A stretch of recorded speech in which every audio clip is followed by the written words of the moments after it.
নমস্কাৰ।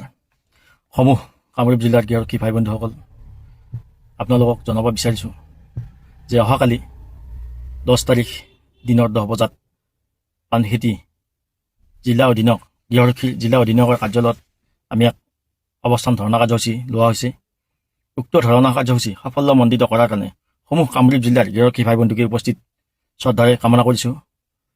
আমি ধৰ্ণাটো লৈছোঁ এই কাৰণত যে যিটো auto generate software system update কৰাৰ কাৰণে গৃহ বিভাগে জিলা অধীনকবিলাকক দায়িত্ব দিছে, এই ছফ্টৱেৰ ছিষ্টেমটো বাতিল কৰাৰ স্বাৰ্থত আমি এই ধৰ্ণা কাৰ্যসূচী লোৱা হৈছে। গতিকে চাওক, এই ছফ্টৱেৰ ছিষ্টেমে আমাক কোনো ধৰণৰ সুফল দিয়া নাই আৰু নিদিয়ে আগলৈকেও। আমাক যেতিয়ালৈকে 24,696 জন গৃহৰক্ষীৰ পোষ্ট বঢ়াই নিদিয়ে তেতিয়ালৈকে আমি এই ছফ্টৱেৰ ছিষ্টেম মানি নলওঁ বা এই ছফ্টৱেৰ ছিষ্টেম আমি বাতিল কৰাৰ কাৰণে যিকোনো প্ৰকাৰে ইয়াক প্ৰতিহত কৰাৰ কাৰণে আমি সকলোৱে ঐক্যবদ্ধ হৈ এই সংগ্ৰাম চলাই নিব লাগিব।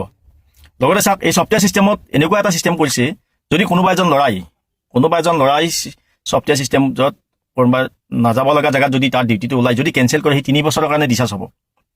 আমি জানিব পৰা হিচাপে, আমি শুনা পোৱা হিচাপে, যদি এজন ল'ৰাই সেই পোষ্টত ডিউটি কৰাত কিবা অসুবিধা পায়, সেই এজেঞ্চিয়ে যদি কিবা কাৰণত ফোন কৰি জনাই ইতিমধ্যেই তেওঁক ডিচাৰ্জ কৰি থয়, টাৰ্মিনেট কৰি থয়। এনেকুৱা কিছুমান হঠকাৰী সিদ্ধান্ত গৃহ বিভাগে বা ডিজি অফিচে লৈ আছে আমাৰ ওপৰত। গতিকে এই সকলোবিলাক সমস্যা সমাধানৰ দাবীত অহাকালি দিনৰ 10 বজাত মঙলবাৰ পানীখেতি জিলা অধীনকৰ কাৰ্যালয়ত সকলোকে মই পুনৰবাৰ হাতযোৰ কৰি কৈছোঁ, আপোনালোকে এই ধৰ্ণা কাৰ্যসূচী সাফল্যমণ্ডিত কৰাৰ কাৰণে সকলো ওলাই আহিব। অন্যথা কিন্তু আমি যে গৃহ বিভাগৰ গৃহৰক্ষী বিভাগৰ দায়িত্ব পালন কৰিছোঁ, এই দায়িত্বৰ পৰা কিন্তু আমি চিৰদিনৰ কাৰণে আমি বঞ্চিত হ'ব লাগিব।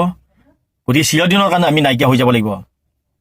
সৰু সৰু কথাত যিবিলাক বিভাগৰ দায়িত্বত ডিউটি কৰি থাকে সেইবিলাকৰ অফিচাৰে সৰু সৰু সামান্য কথাত ভুল নহ'লেও আমাৰ অফিচত এখন কমপ্লেইন দিয়ে আৰু সেই কমপ্লেইনৰ স্বাৰ্থত আমাক তাৰ পৰা টাৰ্মিনেট কৰি থয়, যাৰ ফলত আমি ডিউটি কৰিব নোৱাৰোঁ। এনেকুৱা বহুত কিছুমান সমস্যা আছে, যি সমস্যা চৰকাৰৰ কোনো লাভমণ্ডিত কাম নহয়, কিন্তু গৃহ বিভাগত গৃহৰক্ষীৰ কিন্তু সমস্যা বহুত বাঢ়ি যায়। লগতে জনাব বিচাৰিছোঁ, যিবিলাক ল'ৰাই ডিউটিত নাথাকি ঘৰত ৰেষ্ট টাইমতে হওক বা ডিউটি নথকা টাইমখিনিত তেওঁলোকে ঘৰত থাকি এই সন্থাৰ ধৰ্ণাৰ পৰা বিৰত থাকিব, সেইবিলাক ল'ৰাক কিন্তু আমাৰ সন্থাৰ ফালৰ পৰা কোনো ধৰণৰ সঁহাৰি নাপাব।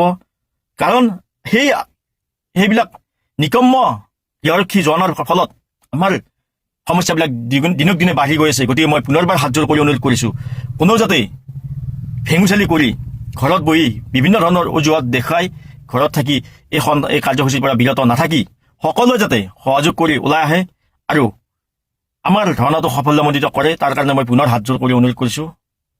ধন্যবাদ। জয় হিন্দ, জয় আই অসম।